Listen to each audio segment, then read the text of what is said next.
తెలుగు శ్రీ సభలో సువార్థీకరణ ప్రసార మాధ్యమాలని ఎలా వినియోగించాలనేది మనం చూస్తున్నాం.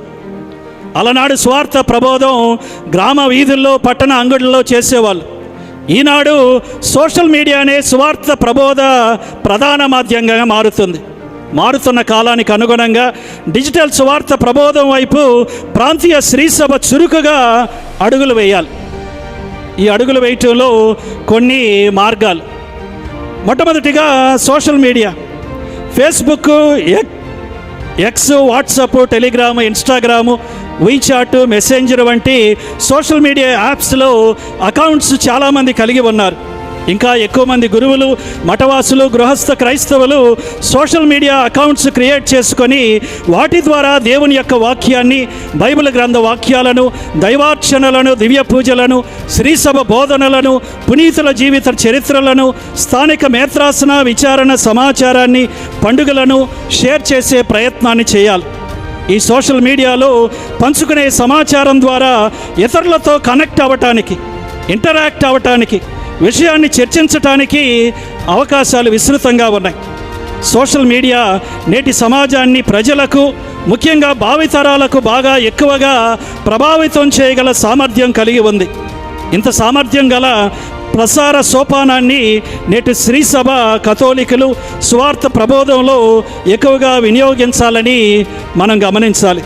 అదేవిధంగా యూట్యూబ్ ఛానల్స్, ఇప్పటికే మన శ్రీ సభలో చాలామంది గురువులు, మఠవాసులు, అదేవిధంగా సామాన్య క్రైస్తవులు కూడా యూట్యూబ్ ఛానల్స్ ద్వారా స్వార్థ ప్రబోధాన్ని చేస్తూ ఉన్నారు. ఇది చాలా హర్షణీయం. అయితే ఇంకా ఎక్కువగా ఈ యొక్క యూట్యూబ్ ఛానల్స్ను ప్రతి విచారణలో, ప్రతి మఠంలో, ప్రతి పీఠంలో కూడా స్థాపించి ఆ యొక్క పీఠ కార్యక్రమాలు, ఆ యొక్క విచారణ కార్యక్రమాలు, ఆ మఠవాస కార్యక్రమాలు మరింత విస్తృతంగా ఆ యొక్క డిజిటల్ ప్రపంచంలో వ్యాప్తి చేసే ప్రయత్నాన్ని తప్పకుండా చేయాలి. ఇకపోతే డిజిటల్ రీల్స్ కనుక తక్కువ నిడివితో, మ్యూజిక్తో, టెక్స్ట్తో చాలా తక్కువ నిడివితో ఉండేవి డిజిటల్ రీల్స్ అంటున్నారు. ఇవి ప్రస్తుత కాలంలో బాగా ప్రాచుర్యంలోనికి వచ్చాయి. కనుక 10 నిమిషాలు, అర్ధగంట, గంట వీడియోలు, యూట్యూబ్ వీడియోలు చూడటానికి కూడా ప్రజలు సిద్ధంగా లేరు. 1 నిమిషం, 2 నిమిషాలు, 3 నిమిషాలే.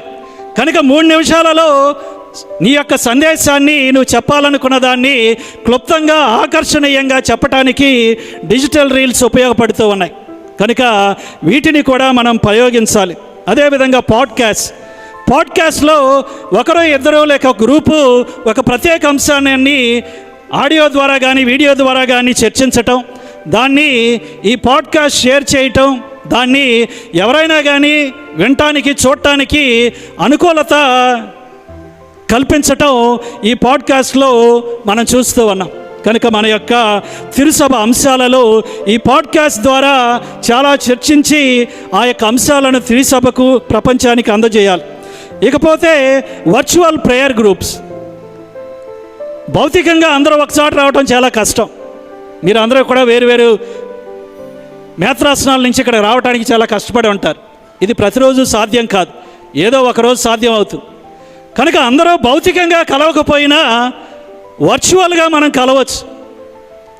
ఎక్కడెక్కడున్నా, ఏ ప్రపంచంలో, ఏ దేశంలో ఉన్నా, నేను ఆఫ్రికాలో ఉన్న ఒకరితో కలిసి ప్రార్థన చేయవచ్చు, యూరోప్లో ఉన్న వారితో కలిసి ప్రార్థన చేయవచ్చు.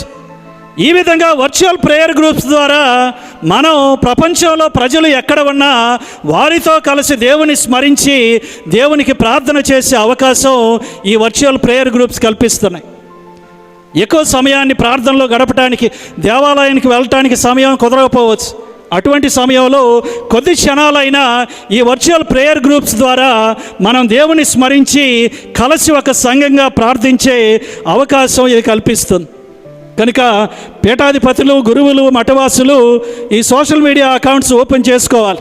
వాటి ద్వారా స్వార్థ ప్రబోధాన్ని, శ్రీసభ బోధనలను మరింతగా వ్యాప్తి చేసే ప్రయత్నాన్ని చేయాలి. ప్రతి విచారణ సోషల్ మీడియా అకౌంట్ కలిగి ఉండాలి, యూట్యూబ్ ఛానల్ కలిగి ఉండాలి.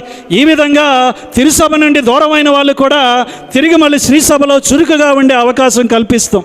అదేవిధంగా యువతకి ఇవంటే చాలా ఉత్సాహం కనుక దూరమైన యువత కూడా ఇవి మనం వినియోగించినప్పుడు మళ్ళీ వాళ్ళు కూడా తిరిగి ఎంతో ఉత్సాహంగా శ్రీసభలో భాగమై శ్రీసభ జీవనంలో వాళ్ళు చురుకుగా ఉండేటువంటి అవకాశం ఉంది.